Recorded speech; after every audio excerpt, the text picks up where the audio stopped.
Mental health has always had a large impact on my life. When I was 13, I was diagnosed with anxiety. Looking back, it explains lots of the behaviors I displayed as a child. Like, before I'd raise my hand in class, my hands would shake super bad. Before every race I swam, when I was on the swim team, I would throw up. And every time I would start a new soccer season, before every practice, I'd ask my mom to go around the block. Just one more time. As I started getting older, I started to cope with my anxiety through something I loved, music. Ever since I can remember, I've been absolutely fascinated with music. I loved it. I loved playing music, I loved listening to it, playing piano, creating it, everything. It was just fascinating to me. And that love for music slowly but surely started to overtake the pressing anxiety that I felt. The first time I can remember actively using music to ease my anxiety was the summer going into my freshman year. I was at a swim meet, about to swim one of my least favorite events, and I was freaking out. I had already thrown up once, my hands were super shaky, and I was really pale, paler than normal. And one of the older girls on my team saw my distress and she pulled me aside. Though I had never spoken to her in my life, she unknowingly changed it. She told me to go grab my phone and put in some headphones and just listen to music that I would normally listen to. She told me to listen to it until I was up on the block ready to jump in and start my race. I did just that, and I was absolutely baffled at how much better I felt. I started to do this for every race, and though I still felt a large, abnormal amount of anxiety, it got me through it. Obviously, anxiety is still prevalent in my life, and there's a possibility that it always will be, but music will be and has been my way to cope. Through further contemplation of the subject, I had the epiphany that music, when used properly, brings healing to its listeners. I wanted to be able to share this realization I'd had with all of the people who'd struggled through the same thing that I had. Music then became more than just a pastime for me. Over the course of the year, I have had the opportunity to interact with a variety of people who share my same desire to help people through music. One of these people I met was Charity, a music therapist. She talked with me a lot about her motivations behind becoming a music therapist. She explained she'd always displayed an indescribable passion for music. I understood it because it was the same indescribable passion that I've always felt. She depicted the ways in which she helps her clients, often with anxiety, mental and physical disabilities, and burn victims.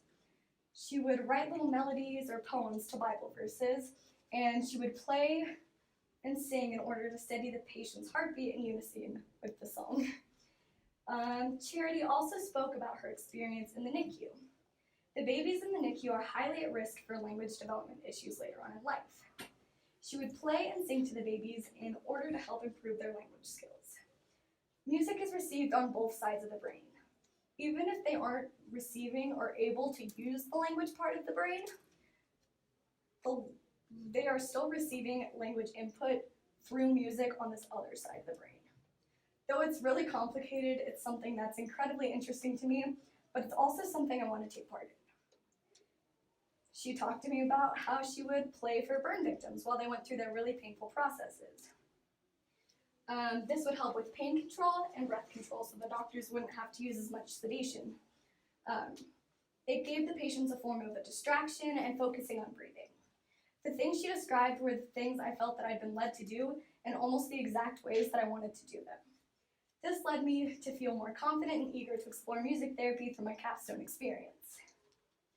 My battle with mental health is long and complicated. In his office, after my third mental breakdown, Mr. Butler gave me some advice. He told me to share my experience with mental health and how music has been an element of my own healing. At first, I was very hesitant and decided, no, it's way too scary to be vulnerable in front of people.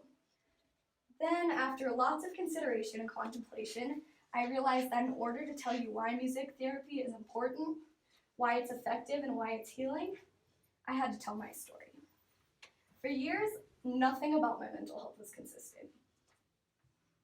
There were multiple struggles with getting a proper diagnosis, along with the inconsistencies of getting diagnosed. I struggled to get on the correct medication and dosages of everything. Everything was just an absolute mess. The only thing that was consistent was my use of music as an outlet for everything that I felt.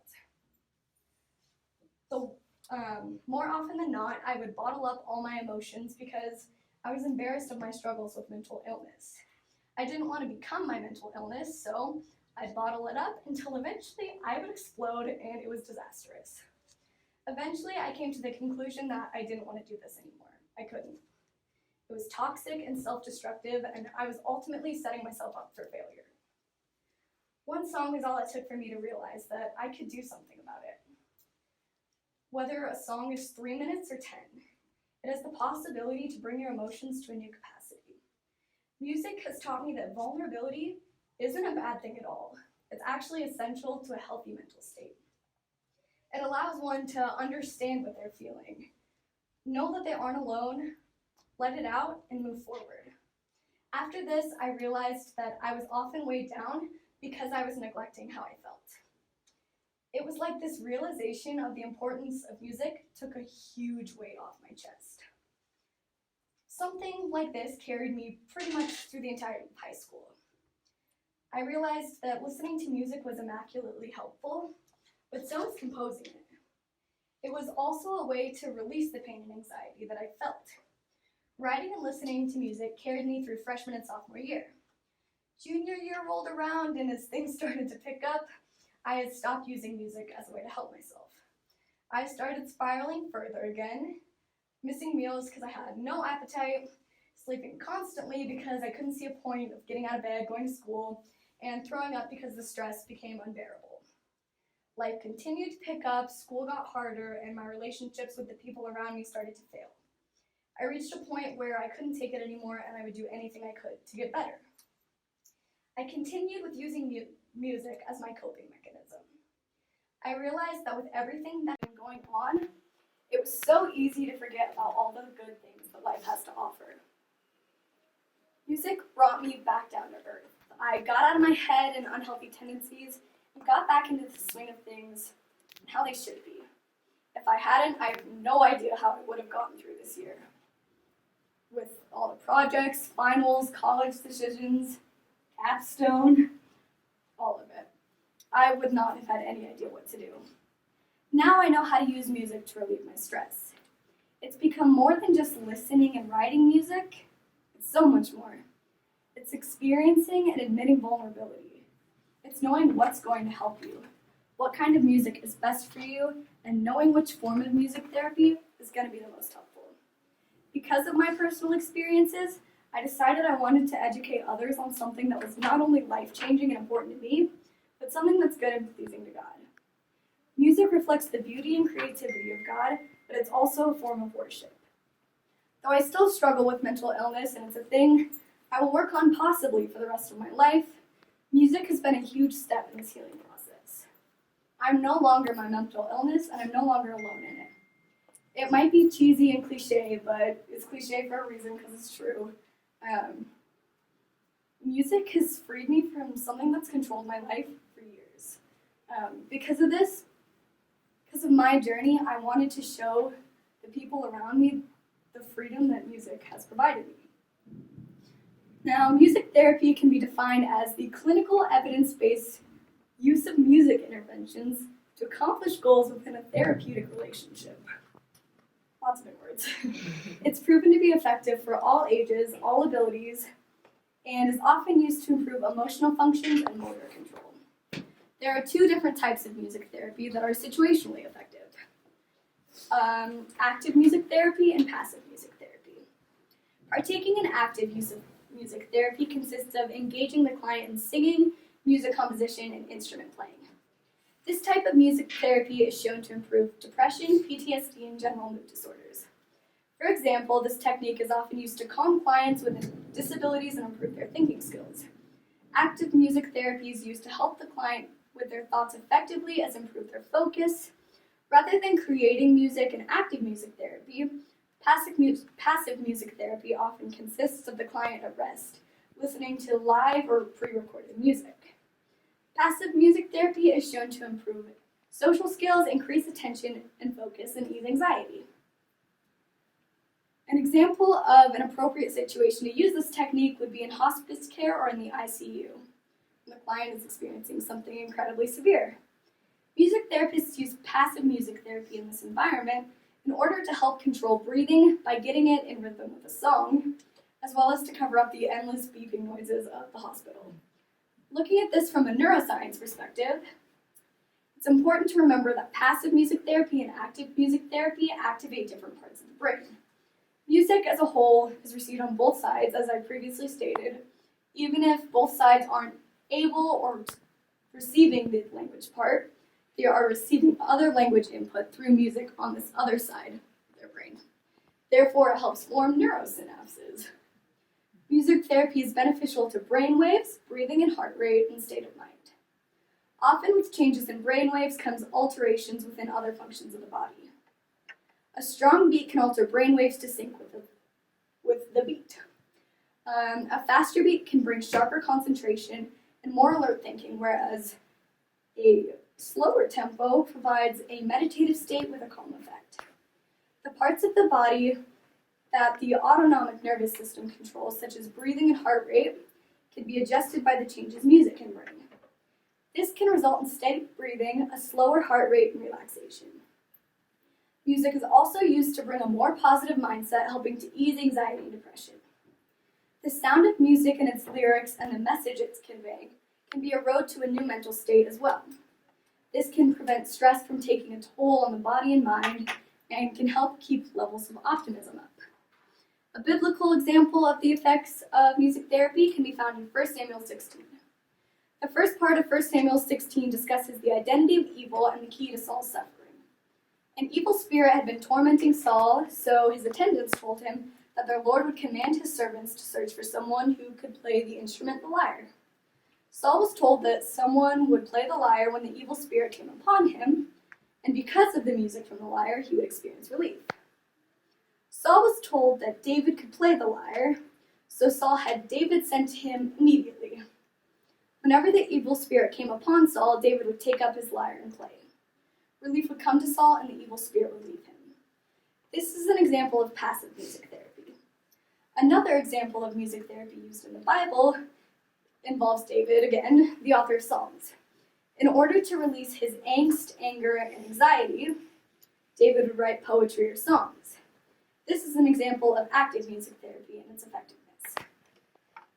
Music therapy has multiple approaches to healing. You just have to find which one works for you. Though music therapy and its effects have honestly changed my life, I'm disappointed to say that I've come to the conclusion it's not something I could ever do vocationally. Though I'd like to, it just wouldn't be healthy for me to get involved in the lives of other people around me struggling. In order to be a therapist of any kind, the virtue of patience is required. Though this Capstone experience has definitely helped me become more patient, I still have plenty of work to do. The music therapist I interviewed in the fall, Charity, discussed one of her many challenging experiences. One of her clients had severe autism and schizophrenia. That means she was very sensitive to light, touch, and sound. It took the music therapist around 3 or 4 months to figure out how to present these certain practices to her. It wasn't that the client didn't enjoy the music therapy, she just couldn't express what she liked about it or why. There was no way she could tell them. So the music therapist had to really learn her client, and when the client liked something, the music therapist just had to watch her mannerisms change. Personally, I don't know if I could handle all the stress and pressure that this could invoke. I couldn't imagine the patience it takes to learn a client for 3 months so well that I would know it works for them. I know it works for me, but different things work for different people. Patience is still a virtue I'm working on gaining. During one of my service components, I went to a nursing home in my neighborhood to play some songs for the elderly people. I won't lie and say that everything went perfect, because it did not. The dog was barking the entire time. The piano was anything but in tune, and none of the elderly people could hear me, and they wouldn't battle on the piano, so it was a mess. After about 10 long minutes, things started to work out. The dog kind of stopped barking. The elderly people were sitting around the piano and listening to me, and everything started to feel right. This definitely tested my patience and is an example of how I still need to grow in order to be successful. Another reason music therapy isn't the job for me involves my mental state. It would be incredibly challenging to help someone when you're in the midst of your own personal crisis. I'm an extremely empathetic person, but that also means I'm really sensitive and emotional. I've always struggled with attaching myself to other people's problems. When you're a therapist of any time, any kind, you have to take very good care of yourself. That's something I'm working on doing better. You have to know where to draw a line. You can't get overly invested in your clients' lives. I've never really been able to find that line of listening and not worrying for the person and not getting involved. Though I'd love to help people explore their journey with music therapy and guide them through it, it's just not something that I'm cut out for. In order to conduct music therapy, there's a lot you need to know about music theory. Music therapists are often recommended to be highly trained in playing at least one instrument. However, it's better for them to know how to play multiple instruments sufficiently. Though I know like a thing or two about music therapy, I would need to understand music and all of its complexities. There's a possibility I could learn to do it, but it would take years. If it was something I was cut out for and I knew I wanted to do it, I would take all the time in the world. But music therapy isn't my calling. However, this doesn't mean that I won't continue my own personal use of music therapy because it's healed me in ways that other things haven't. In conclusion, music therapy has healed me in more ways than one. Though I'm not fit to conduct it, I would still very much recommend music therapy with a therapist who is fit to conduct it. Rather than just listening to music, engage it on an emotional level. Music and its effects in the human brain are extremely important, and I can't express it enough. I never realized how music had shaped and healed me till I reflected on it. I never understood the freedom that it offered me, and I hope that now, after this speech, you'll understand.